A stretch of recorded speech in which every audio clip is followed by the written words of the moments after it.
Bonjour, je m'appelle Romain Simon et je suis le cofondateur de Datananas, un logiciel dédié à la prospection en B2B.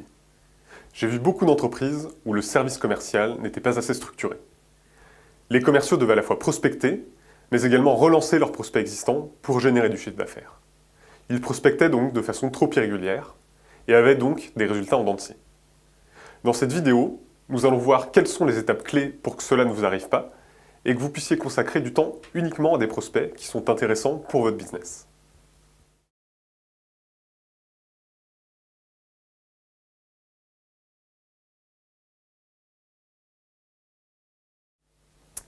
Première chose, demandez-vous déjà quels prospects vous devez cibler. Il est important de définir clairement quels sont ces prospects pour leur adresser un message le plus personnalisé possible. Pour cela, vous allez définir des segments à cibler qui vous semblent pertinents pour votre activité.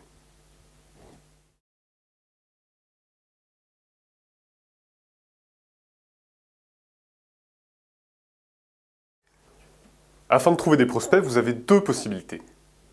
Acheter des bases de données de prospects ou vous constituer vous-même une base de données de prospects. Naturellement, je vous conseille la seconde option. Tout d'abord, l'inbound marketing va vous permettre d'obtenir des prospects qui viendront naturellement à vous. Quant à la partie outbound, la meilleure solution consiste à exploiter les réseaux sociaux professionnels qui ont deux avantages. C'est la source la plus à jour que vous pourrez trouver, mais c'est également la plus exhaustive. Par exemple, LinkedIn compte plus de 400 millions de membres avec un moteur de recherche qui vous permet de cibler et de segmenter les prospects. Vous pourrez soit vous constituer vos listes de prospects manuellement, soit en utilisant des outils pour gagner du temps, comme Datananas.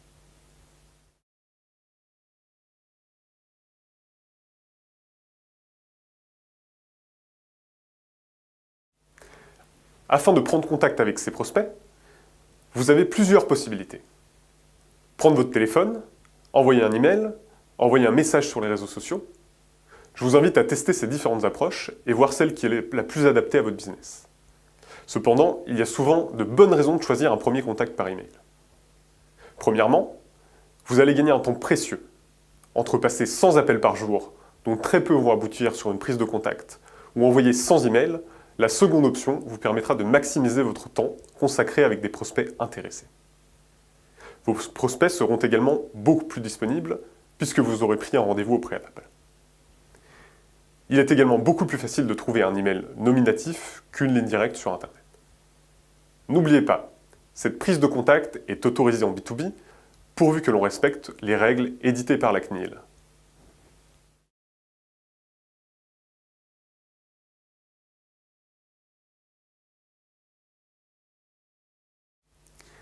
Afin de réussir vos campagnes de prospection par email, voici quelques conseils.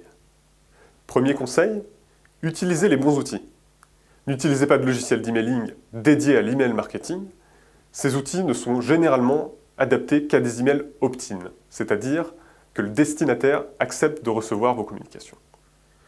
Ne tombez pas non plus dans l'autre extrême qui consiste à envoyer tous vos emails de prospection un par un à la main. Ensuite, vos emails doivent être au format texte et envoyés depuis votre boîte mail personnelle. Notez que la plus grosse erreur consiste à écrire des emails de prospection beaucoup trop longs. Restez concis et essayez d'écrire votre email en 3 phrases maximum.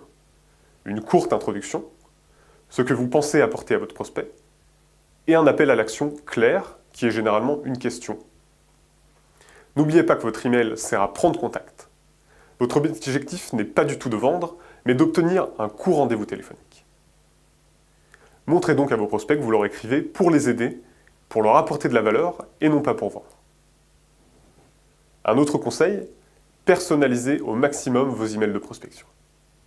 Le prénom du prospect et le nom d'entreprise sont le minimum.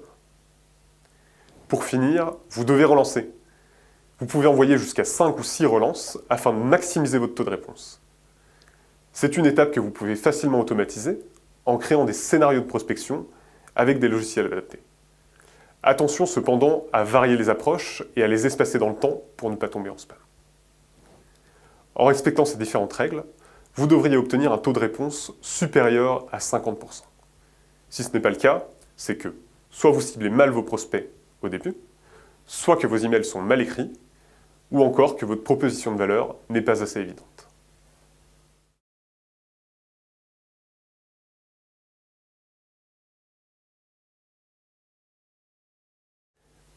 Afin d'obtenir des résultats les plus prévisibles possibles lors de votre activité de prospection, vous devez prospecter régulièrement et avoir une véritable stratégie de prospection.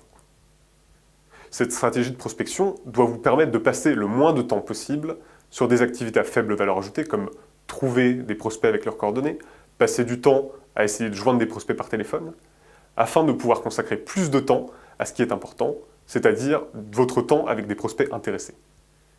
Vos sources de prospects doivent être diversifiées et provenir à la fois de l'inbound, mais aussi de l'outbound. Pour la partie outbound, une prise de contact par email, si elle est bien faite, est une première approche très efficace pour obtenir un rendez-vous téléphonique. Vous devez cependant respecter un certain nombre de bonnes pratiques et écrire des emails qui sont courts et personnalisés pour avoir un taux de réponse satisfaisant et déboucher sur des rendez-vous avec des prospects.